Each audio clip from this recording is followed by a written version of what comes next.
Hello दोस्तों, स्वागत है आपका मेरे YouTube channel most India information में। आज मैं एक नई इन्फॉर्मेशन लेके आया हूं जो कि इसरो टेक्नीशियन की नई भर्ती जो आई है उसके बारे में आपको बताने के लिए आया हूं। तो चलिए वीडियो को स्टार्ट करते हैं और आपको बताते हैं। तो जैसा कि आपको पता होगा कि इसरो में एक नई वैकेंसी आई है और जिसका जो होता है दिनांक जो पब्लिश हुआ है वो 9 दिसंबर को पब्लिश हुआ है, ठीक है। और जो वैकेंसी आई है वो इसरो NRSC में आई है। तो चलिए इसके बारे में जानते हैं। तो इसमें लिखा हुआ है कि राष्ट्रीय सुदूर संवेदन केंद्र NRSC, भारतीय अंतरिक्ष अनुसंधान, इसरो, अंतरिक्ष विभाग, DSO, उपग्रह, हवाई डेटा अधिग्रहण, अभिलेखीय संचार प्रसार एवं सुदूर संवेदन अनुप्रयोग प्रशिक्षण एवं प्रशिक्षण और क्षमता के निर्माण के माध्यम से सुदूर संवेदन कार्यक्रम और भूखंड के लिए जिम्मेदार है। इसके 5 क्षेत्रीय जो है कार्यालय जो है बेंगलुरु है, नागपुर है, कोलकाता, जोधपुर और नई दिल्ली में स्थित हैं। जो क्षेत्र में जो क्षेत्र विशिष्ट सुदूर संवेदन अनुप्रयोग जरूरतों को पूरा करते हैं। शानदार स्थिति भू केंद्र सुदूर संवेदन गतिविधियों के लिए, मतलब ये वह है कि ये जो रिमोट जो होता है सेंसिंग कंट्रोल है, जिससे रिमोट से कंट्रोल किया जाता है, उसके बारे में वैकेंसी है। तो ITI वालों के लिए एक अच्छी वैकेंसी है, जिसमें से टेक्नीशियन बी की वैकेंसी है, जिसमें आप देखेंगे तो सबसे पहले इलेक्ट्रॉनिक मैकेनिक में आपके जो पोस्ट हैं वो 33, यानी कि सबसे ज़्यादा जो पोस्टें हैं वो इलेक्ट्रॉनिक मैकेनिक में हैं, जिसमें UR की जो होता है 16 पोस्टें हैं, OBC की जो होता है 10 पोस्टें हैं, SC की जो होता है 3, ST की 1 और EWS की 3 पोस्टें हैं। उपरोक्त पद जो होता है उपरोक्त पदों में जो होता है 3 पद भूतपूर्व सैनिकों के लिए और 1 पद दिव्यांगजन के लिए है, यानी कि होता है 3 पद इसमें जो है भूतपूर्व सैनिक के लिए है और 1 पद जो होता है दिव्यांग के लिए है। अब देखें आवश्यक योग्यता क्या होनी चाहिए। SSLC और SSC पास मतलब होता है, और या तो आपके पास क्या होना चाहिए NCVT में इलेक्ट्रॉनिक मैकेनिक जो होता है, ITI होना चाहिए, अप्रेंटिस हो। उसके बाद जो होता है NAC इन इलेक्ट्रॉनिक मैकेनिक इन NCVT, मतलब NCVT आपका चलेगा और अप्रेंटिस भी चल सकता है, ठीक है। और टेक्नीशियन बी की जो भर्ती है जिसमें इलेक्ट्रिकल की है, जिसमें इलेक्ट्रीशियन आ जाएंगे। पद कोड 2 है, 8 वैकेंसी है। टोटल जो होता है जनरल की 4 सीटें, OBC की 2 सीटें, SC की 1 सीट है और वहीं पे ST की वैकेंसी नहीं है, EWS की 1 सीट है। इसमें भी ITI आपको चाहिए, इलेक्ट्रिकल NCVT में चाहिए। उसके बाद इंस्ट्रूमेंट मैकेनिक में जो होता है 9 सीटें आई हैं, जिसमें से जो उपरोक्त पद 2 जो भूतपूर्व सैनिक के लिए है, जिसमें से जो होता है ITI आपके होने चाहिए, NCVT से होने चाहिए। उसके बाद जो होता है एक है फोटोग्राफी में एक वैकेंसी जो आई है वो दो वैकेंसी है, एक जनरल की है और एक जो है OBC की है। एक जनरल की है, एक SC की है, यही वैकेंसी है, ठीक है, फोटोग्राफी में। तो ये पदें जो होता है निकल के आई हैं। टोटल जो पोस्ट निकल के आई हैं वो आई हैं 54 पोस्टें, और जिसमें से 27 जो है वो है जनरल के लिए है। ये सभी वैकेंसी है, ठीक है। तो यहाँ पे जो होता है आप देख सकते हैं। उसके बाद अगर हम नीचे चलें तो यहाँ पे जो होता है तैनाती स्थान, तैनाती आपकी जो होता है कहाँ हो सकती है अगर आपकी नौकरी लग जाएगी, तो यहाँ पे रंगारेड्डी जिला तेलंगाना में हो जाएगा, NRC बालानगर हैदराबाद, सुदूर संवेदन के नागपुर हो जाएगा। उसके बाद जो होता है केंद्रीय उत्तर जो होता है नई दिल्ली में हो सकता है।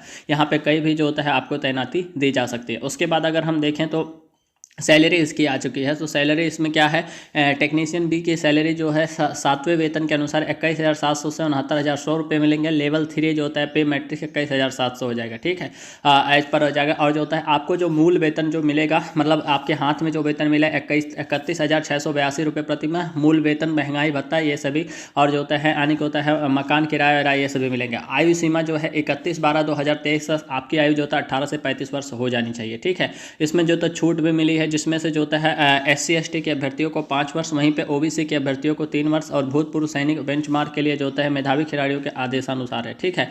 कैरियर प्रगति मतलब आपकी जो होता है जब इसमें आपकी जॉब लग जाएगी तो आप जो होता है प्रमोशन पे जाएंगे, ठीक है। आवेदन शुल्क जो है वो रखी गई है, यानी कि होता है नॉन रिफंडेबल जो है आवेदन शुल्क जो होता है 100 रुपये है। हालांकि जो होता है शुरू में सभी को समान 500 रुपये देने होंगे, लेकिन जैसे ही आप एग्जाम देने जाएंगे तो जिन जैसे महिला हो गया, SC ST हो गया, दिव्यांगजन, भूतपूर्व सैनिकों के 500 रुपया जो होता है इनको वापस कर दिया जाएगा, इनके रिफंडेबल हो जाएगा। वहीं पे अन्य सभी अभ्यर्थियों को जो होता है 400 रुपये वापस कर दिए जाएंगे। मतलब 500 तो आपके शुरू में लगेंगे, लेकिन आपको जो होता है 100 रुपये वाले जब आप एग्जाम देने जाएंगे तो आपका जो होता है सभी पैसे वापस कर दिए जाएंगे। इसमें से जो होता है आप कर सकते हैं। उसके बाद अगर हम नीचे देखें तो नीचे जो होता है दस्तावेजों को आपको अपलोड किया जाना है, जिसमें से जो होता है आपकी जो होता है फ़ोटो होनी चाहिए, 6 माह से पुराना ना हो, ठीक है। 50 KB 100 KB ये सभी लिखा हुआ है। और उसके बाद जो होता है आपके जो होता है ITI के देखिए मार्कशीट क्या क्या चाहिए, 10वीं 12वीं होना चाहिए। उसके बाद ITI हो गया। उसके बाद जो होता है ये सभी हो गया, ये सभी आप लगा देंगे। और लगाने के बाद अब अगर नीचे देखें तो चयन प्रक्रिया क्या है, टेक्नीशियन बी की चयन प्रक्रिया जो होता है दो प्रकार से होगी, एक लिखित परीक्षा होगी, एक कौशल परीक्षा होगी। जिसमें लिखित परीक्षा में जो होता है इस तरह आयोजित की जाएगी। लिखित परीक्षा में जो होता है 1.5 घंटे की लिखित परीक्षा होगी, 80 बहुविकल्पीय प्रश्न होंगे, एक क्वेश्चन सही करने पर 1 नंबर मिलेगा, वहीं गलत करने पर 0.33 अंक काट लिया जाएगा। कौशल परीक्षा जो होता है स्किल टेस्ट आपका होगा 100 नंबर का, इसमें अहर्ता अंक गो और नो गो के बेसिस पे रहेगी। मतलब यानी कि होता है इसमें जो होता है लिखित परीक्षा में आपको 32 अंक लाने हैं 80 में से जनरल के लिए, वहीं पे अगर कौशल परीक्षा में देखें तो 50 अंक लाके हैं 100 में से है। वहीं पे अगर मानकों में छूट है, बाकी सभी ट्रेड जो होता है जितने हैं यानी कि होता है सभी जितने हैं उनको 24 अंक लाने 80 में से, वहीं पे कौशल परीक्षा में 40 अंक लाके हैं 100 में से। इसी तरह जो होता है कौशल परीक्षा जो होता है गो और नो गो के आधार पर होगी। कौशल परीक्षा उत्तीर्ण करने वाले अभ्यर्थियों को लिखित परीक्षा में प्राप्त अंकों के आधार पर अंतिम चयन दिया जाएगा, जिसमें से जो होता है आप अगर इसमें जो होता है जैसे आपकी जितनी वैकेंसी है उसमें से जो होता है 1:5, मतलब एक वैकेंसी में 5 कैंडिडेट बुलाए जाएंगे, तो जितनी भी वैकेंसी है उसी के हिसाब से 5 कैंडिडेट जो होता है बुलाए जाएंगे। और skill test conducted at Hyderabad हो जाएगा, ठीक है। आपका जो होता है स्किल टेस्ट वो हैदराबाद में होगा। उसके बाद जो होता है यहाँ पे ये सभी दिया हुआ है। और जो होता है ये परीक्षा केंद्र है, जिसमें जो होता है परीक्षा केंद्र का नाम है आंध्र प्रदेश में हो गया विजयवाड़ा हो गया, विशाखापट्टनम हो गया असम में, यानी कि होता है उसके बाद जो होता है डिब्रूगढ़ हो गया। वैसे यूपी का अगर देखें तो यूपी में जो सेंटर बने हैं वो बने हैं उत्तर प्रदेश, यानी कि होता है लखनऊ हो गया, कानपुर हो गया, इलाहाबाद हो गया, 3 जगह यूपी में सेंटर बने हुए हैं।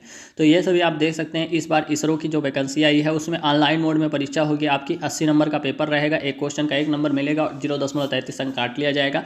तो बहुत ही अच्छी वैकेंसी है जो कि आपको भरनी चाहिए। सो ये एक ओवरऑल वीडियो थी जो कि मुझे लगा कि आपको देनी चाहिए।